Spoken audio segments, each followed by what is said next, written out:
MRC joining दो। भविष्य के साथ खिलवाड़ बंद करो। एमआरसी हमें ज्वाइनिंग दो। नाम दीपक उपाध्याय। सर इन्होंने 2019 दिसंबर में वैकेंसी निकाली थी, फरवरी 2020 में रिजल्ट मतलब एग्ज़ाम भी लिया और अप्रैल 2020 में रिजल्ट दिया और तब से 19 महीने हो गए हैं। ये ज्वाइनिंग के लिए कह रहे हैं कि आप अभी कोई शेड्यूल नहीं है, बुलाया जाएगा। सर इसके बीच में भी इन्होंने केस ये किया है कि सितंबर में इन्होंने एक नोटिस निकाला, वैकेंसी को डिक्रीज किया और उसके बाद भी ये लोग अभी तक ज्वाइनिंग नहीं दे रहे हैं। कितने लोग हैं? सर 250 बंदों को इन्होंने ज्वाइनिंग नहीं दी है। 250 से प्लस। और ये लोग डिवाइड एंड रूल इतना घटिया खेल रहे हैं हम लोग की जब भी स्ट्रेंथ बन रही है। सर इन्होंने कल जो है 20 बंदों को यहाँ से भगा दिया। क्यों? सडन प्लान बना के कि मेल दे दिया उनको कि अब आप लोगों की आ गई है ज्वाइनिंग। पहले तो ये बोलते अब बेचारे हम लोग यहाँ फंसे हुए हैं। आपकी ज्वाइनिंग का मेल मिला हुआ है? नहीं, ज्वाइनिंग का मेल ही तो नहीं आया, इसीलिए तो हम लोग यहाँ पड़े। आप कह रहे हैं कि कल 20 लोगों को भगाया है यहाँ से, आपके ज्वाइनिंग। हाँ, उनको मेल करके भेज, उनको मेल आ गया तो वो चले गए बेचारे, क्या करेंगे फिर? तो क्या उनकी फॉर्म में हो गई ये जॉब? नहीं, उनको मेडिकल होना है, उनका हो जाएगा, जॉब हो जाएगा, कॉन्ट्रैक्ट वाला। क्या पूरी ज्वाइनिंग मिले हमें, सीधी सी बात। 4 महीने उनको मेल मिला, तुम लोगों को नहीं मिला? ये भी तो नहीं बता रहे हैं वो, ये भी तो नहीं बता रहे हैं। वो कह रहे हैं कि उनकी आ गई है वैकेंसी। पूरे पैनल को नहीं दी, सिर्फ 17 बंदों। और एक चीज़ 15 नवंबर को इन्होंने एक नोटिस निकाला कि आपकी पैनल की वैलिडिटी 10 अप्रैल 2022 को ख़त्म हो जाएगी और उसके बाद आपको ज्वाइनिंग नहीं मिलेगी। अगर वैकेंसी आती है तो होगा, तो नहीं तो नहीं होगी ज्वाइनिंग। मेरा नाम मनीष शर्मा है सर, मैं दिल्ली का ही रहने वाला हूँ। इन सभी छात्रों की तरह मैंने भी अपना जहाँ प्राइवेट जॉब कर रहे थे वो छोड़ के घर वालों ने उम्मीदें की तो दिल्ली मेट्रो का एग्ज़ाम भरा था।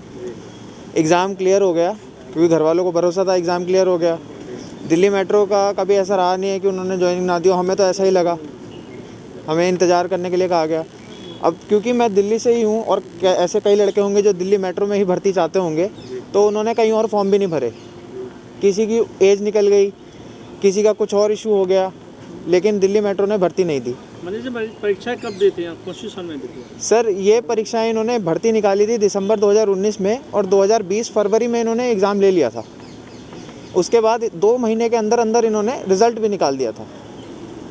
और में आपका लिस्ट में नाम नहीं आया? सर मेरा नाम आया। मैं ऑल इंडिया में जितने बच्चे मेरी ट्रेड के जिन्होंने फिटर के बच्चों ने दिया था एग्ज़ाम, उसमें मैं 4थे नंबर पे आया। तो ज्वाइनिंग अभी तक आपको नहीं दी? जी सर, ज्वाइनिंग का कोई इन्होंने अभी कुछ इनिशिएटिव नहीं लिया। इशू बताया सर ये कह रहे हैं कि हमारे पास सरप्लस में लोग हैं। अब मेरी आरटीआई में इन्होंने ये बोला, जैसे मेरी ही अगर खाली एक पोस्ट की बात करें, वैसे तो हर पोस्ट में इन्होंने ऐसे गड़बड़ दिखाई है।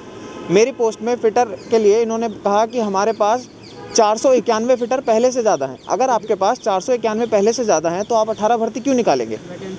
जिस पे 11,000 बच्चों ने फॉर्म भरा वो पैसा, मतलब यही था सर। हर एक फॉर्म का 500 रुपया है, जिसमें अलग अलग पोस्टें मिला के कम से कम 7-8 करोड़ रुपया बन जाता है, जिनको ज्वाइनिंग नहीं दे रहे हैं ये लोग।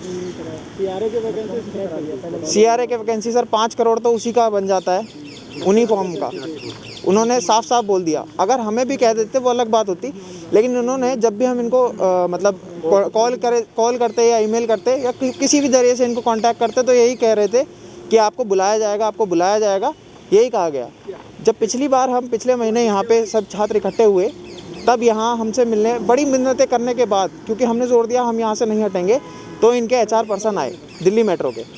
उन्होंने हमें, जब एक बच्चे ने उनको ये कह दिया कि सर हमेशा हमें यही कहा गया कि आप इंतज़ार कीजिए, आपको बताया जाएगा, आपको बुलाया जाएगा, तो वो चिल्लाने लगे कि तुम झूठ मत बोलो ना। वो सर अब कॉल उठा रहे हैं क्योंकि वो कुछ भी बोलने से बचना चाहते हैं।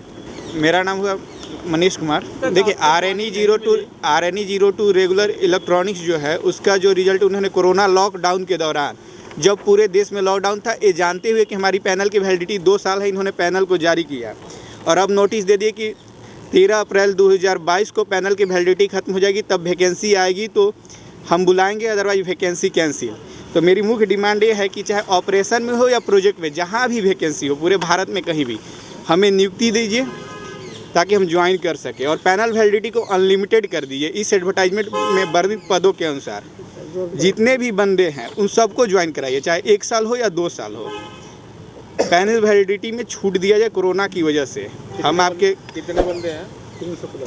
200-250 प्लस बंदे हैं चयनी जिनको नियुक्ति नहीं मिली है। एग्जीक्यूटिव पोस्ट में उन्होंने सरप्लस बंदे को ज्वाइन कराया सैंक्शन पोस्ट से। तो उन्होंने नियुक्ति वो दे सकते हैं नॉन एजुकेटिव को, कोई ज़्यादा बंदे हैं नहीं 250। क्या एक ही डिपार्टमेंट के या अलग अलग विभाग? सारे बच्चे अलग अलग डिपार्टमेंट के हैं। जेई इलेक्ट्रॉनिक्स रेगुलर हाँ, कहाँ से हैं? झारखंड, वेस्ट बंगाल, महाराष्ट्र, इलाहाबाद, उत्तराखंड, बिहार, हरियाणा, राजस्थान और अन्य राज्य से छात्र आए हुए हैं और हमेशा आते जाते रहते हैं। अरे हम लोग सर और लड़कियां भी कल आई थी, जो कि मतलब रहने का दिक्कत, तो बहुत सारी आर्थिक स्थिति भी सबकी सही नहीं है, इस वजह से रुक भी नहीं पा रहे हैं। बहुत प्रॉब्लम हो रही है। क्या दिल्ली सरकार की तरफ से आपका किसी से बात हुई? दिल्ली सरकार को हमने बहुत सारा मेल किया, तो वहाँ से जवाब तो दिया गया कि करो इस पे एक्शन लिया जाए, पर अभी तक कोई एक्शन नहीं लिया गया।